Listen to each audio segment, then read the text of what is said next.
Good afternoon eighth Hindi medium. आज हम सामाजिक विज्ञान में भूगोल का भाग पढ़ेंगे, पार्ट 6। अभी तक हम राजनीति में पढ़ रहे थे, अब हम पढ़ेंगे भूगोल। भूगोल में जो पार्ट 6 है वो है स्थल मंडल, स्थल एवं स्थलाकृतियाँ।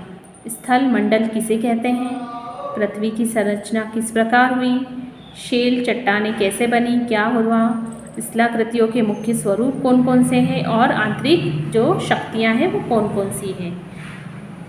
तो आज से लगभग 400 करोड़ वर्ष पूर्व पृथ्वी की उत्पत्ति मानी गई है। आज से लगभग कितने करोड़, 400 करोड़ वर्ष पूर्व माना गया है कि पृथ्वी की उत्पत्ति हुई थी। तब से आज तक इसमें अनेक परिवर्तन होते रहे हैं। पृथ्वी का लगभग 29% भाग स्थल मंडल द्वारा और 71% भाग जल मंडल द्वारा घिरा हुआ है। पृथ्वी का जो 29% भाग है वो स्थल मंडल से है घिरा हुआ, और 71% भाग पर क्या है, इसके जल है। स्थल मतलब जो स्थल पर आता है, जिसमें हम सभी प्रकार के क्या देखते हैं, ऊंचे पर्वत, शिखर, घाटियाँ, नदियाँ, ये सब स्थल मंडल के अंतर्गत आते हैं। दोनों वायु के आवरण से घिरे हैं, और स्थल मंडल और जलमंडल किससे घिरे हैं, वायु के आवरण से। इसलिए वो जो तीसरा भाग है वो क्या कहलाएगा, वायुमंडल। इस प्रकार से हम क्या देखते हैं कि पृथ्वी पर 3 प्रमुख मंडल है। पहला स्थल मंडल, दूसरा जलमंडल और तीसरा वायुमंडल। स्थल मंडल का सबसे जो पृथ्वी का स्थल मंडल है वो सबसे बड़ा भूभाग है। मतलब पृथ्वी पर देखा जाए तो स्थल मंडल सबसे महत्वपूर्ण भाग है। क्यों? क्योंकि हम यहाँ पर निवास करते हैं। जिस पृथ्वी पर हम रहते हैं वह सभी जगह एक समान नहीं है। यहाँ पर बड़े बड़े ऊंचे पर्वत, शिखर, बड़ी बड़ी नदियाँ, घाटियाँ पाई जाती हैं। कहीं कहीं विशाल क्या है, पठार है, तो कहीं पर विस्तृत मैदान है। तो जो पृथ्वी की सबसे बाहरी परत है, जिस पर मानव आदि रहते हैं, विचरण करते हैं, वो सब क्या, कौन सा मंडल कहलाता है, स्थल मंडल। पृथ्वी के धरातल पर परिवर्तन होते रहते हैं। फिर धरातल पर 2 प्रकार के परिवर्तन होते हैं। एक तो होता है आकस्मिक और दूसरा धीमी गति से होने वाला परिवर्तन। आकस्मिक या जो अचानक हो जाते हैं, और जो धीमी गति से होते हैं वो धीरे धीरे होते हैं। दोनों प्रकार के परिवर्तन आंतरिक और बाह्य प्राकृतिक शक्तियों और प्रक्रियाओं द्वारा होते हैं। आंतरिक जो शक्तियाँ हैं उसमें ज्वालामुखी, भूकंप प्रमुख हैं। जो पृथ्वी के अंदर की तरफ होने वाला परिवर्तन है उसमें सबसे प्रमुख क्या आते हैं, ज्वालामुखी और भूकंप। तो बाह्य शक्तियों में बहता जल, पवन, हिमानी और समुद्री लहरों के बारे में हम बात करेंगे कि ये धीमी गति से होने वाले धरातल में परिवर्तन है। अब देखेंगे कि पृथ्वी की संरचना कैसी है। पृथ्वी की आंतरिक संरचना रहस्य मानव के लिए सदैव कौतूहल का विषय रहा है। जो पृथ्वी की आंतरिक संरचना है वो एक रहस्यमय है।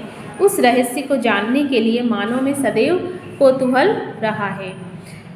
भूगर्भ के संबंध में हमारा ज्ञान आज भी सीमित है। इधर वैज्ञानिकों ने खदानों की खुदाई, ज्वालामुखी उद्भेदन, भूकंप तरंगों के आधार पर भूगर्भ की संरचना के संबंध में जानने का प्रयास भी किया है।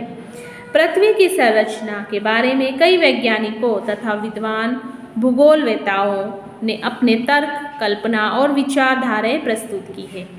वैज्ञानिकों के मतानुसार पृथ्वी की संरचना को 3 भागों में बांटा गया है। पहला है भूपर्पटी या बाहरी परत, दूसरा मेंटल और तीसरा नीफे या क्रोड।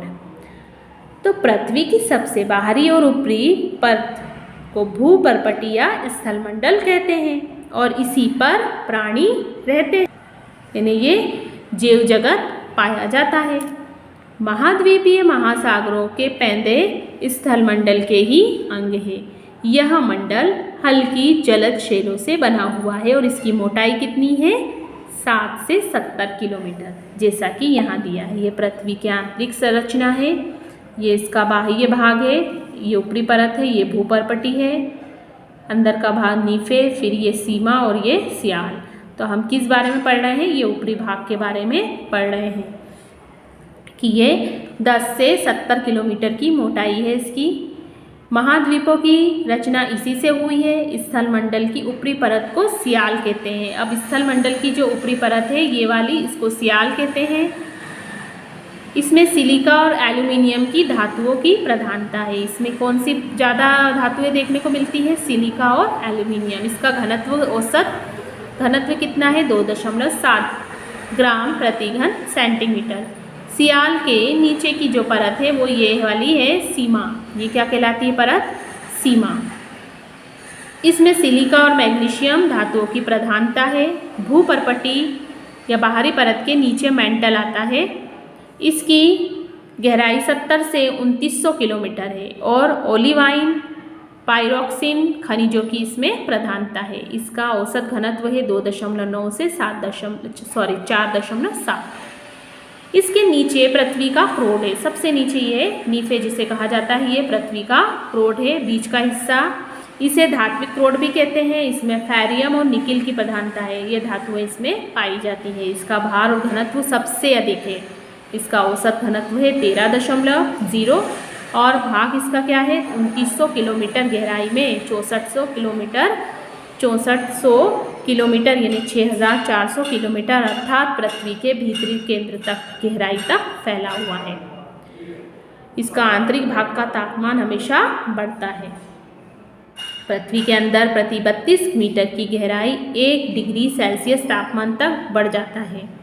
पृथ्वी के आंतरिक भाग में तापमान की अधिकता के बावजूद आंतरिक शैलेय धातुएं पिघलती नहीं है, बल्कि कैसी रहती है? ठोस रूप में रहती है। और इसका मुख्य कारण उन पर बाहरी परतों का दबाव बना रहता है, इस वजह से ये पिघलती नहीं है। तो यहाँ तक इस पाठ को आपको पढ़ना है। अगले भाग में हम शैल और चट्टान पढ़ेंगे।